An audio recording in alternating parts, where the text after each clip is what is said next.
Everyone wants the red mug. Get it for free now with the Nescafe jar.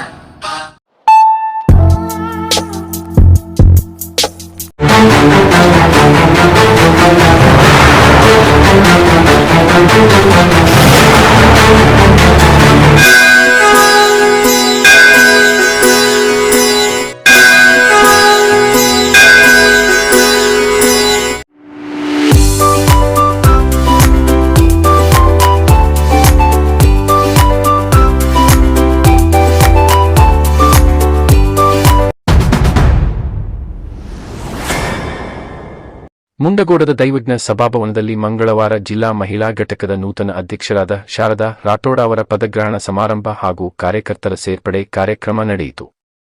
ಈ ಕಾರ್ಯಕ್ರಮವನ್ನು ಮಹಿಳಾ ಕಾಂಗ್ರೆಸ್ ರಾಜ್ಯ ಘಟಕದ ಅಧ್ಯಕ್ಷೆ ಸೌಮ್ಯ ರೆಡ್ಡಿ ಉದ್ಘಾಟಿಸಿ ಮಾತನಾಡುತ್ತಾ, ರಾಜ್ಯದಲ್ಲಿ ಕಾಂಗ್ರೆಸ್ ಸರ್ಕಾರ ನುಡಿದಂತೆ ನಡೆದು ಗ್ಯಾರಂಟಿ ಯೋಜನೆಗಳನ್ನು ಜಾರಿಗೊಳಿಸಿದೆ.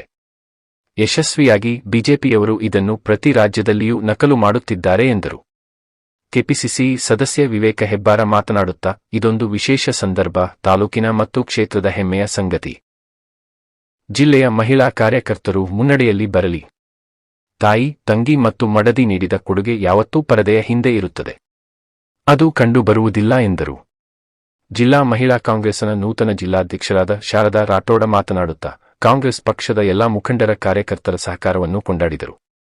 ಕಾಂಗ್ರೆಸ್ ಪಕ್ಷದ ಬಲವರ್ಧನೆಗೆ ಶಕ್ತಿ ಮೀರಿ ಶ್ರಮಿಸುತ್ತೇನೆ. ಕಾಂಗ್ರೆಸ್ ಪಕ್ಷದ ಮುಖಂಡರನ್ನು ಕಾರ್ಯಕರ್ತರ ವಿಶ್ವಾಸಕ್ಕೆ ತೆಗೆದುಕೊಂಡು ಸಂಘಟನೆಯಲ್ಲಿ ತೊಡಗುವುದಾಗಿ ಅವರು ಹೇಳಿದರು. ಮಾಜಿ ಶಾಸಕ ವಿ.ಎಸ್. ಪಾಟೀಲ ಮಾತನಾಡಿದರು. ಜಿಲ್ಲಾ ಮಹಿಳಾ ಕಾಂಗ್ರೆಸ್ನ ನೂತನ ಅಧ್ಯಕ್ಷೆ ಶಾರದಾ ರಾಠೋಡ ಅವರಿಗೆ ಪಕ್ಷದ ಧ್ವಜ ಹಸ್ತಾಂತರಿಸಲಾಯಿತು. ಜಿಲ್ಲಾ ಕಾಂಗ್ರೆಸ್ನ ಅಧ್ಯಕ್ಷ ಸಾಯಿನಾಥ್ ಗಾವಕರ, ಮಾಜಿ ಶಾಸಕಿ ಶಾರದಾ ಶೆಟ್ಟಿ, ಬ್ಲಾಕ್ ಕಾಂಗ್ರೆಸ್ ಅಧ್ಯಕ್ಷ ಕೃಷ್ಣ ಹಿರೇಹಳ್ಳಿ, ಜಿಲ್ಲಾ ಮಹಿಳಾ ಕಾಂಗ್ರೆಸ್ ಕಾರ್ಯದರ್ಶಿ ಸಲ್ಮಾ ಶೇರ್ಖಾನೆ, ಅಬ್ದುಲ್ ಮಜೀದ ಶೇಖ್, ಸುಜಾತಾ ಗಾವಕರ, ಶ್ರೀಲತಾ ಕಾಳೆಮನೆ, ಜ್ಯೋತಿ ಪಾಟೀಲ, ಜ್ಞಾನದೇವ ಗುಡಿಯಾಳ, ರವಿಗೌಡ ಪಾಟೀಲ, ಸರೋಜಾ ಹೆಗಡೆ, ಜಯಸುಧಾ ಬೋವಿ, ಕಾಂಗ್ರೆಸ್ ಸೇವಾದಳದ ಶಿವಕಿರಣ ರಾಠೋಡ, ಶಾರದಾ ಕರ್ಕಿ ಮುಂತಾದವರಿದ್ದರು. ಇದೇ ಸಂದರ್ಭದಲ್ಲಿ ಬಿಜೆಪಿ ಮುಖಂಡ ರವಿ ಹಾವೇರಿ, ರಾಮಣ್ಣ ಲಮಾಣಿ, ನಾಗಪ್ಪ ಬೋವಿ ಹೊಂಡ ಸೇರಿದಂತೆ ಅನೇಕರು ಕಾಂಗ್ರೆಸ್ ಪಕ್ಷಕ್ಕೆ ಸೇರ್ಪಡೆಯಾದರು.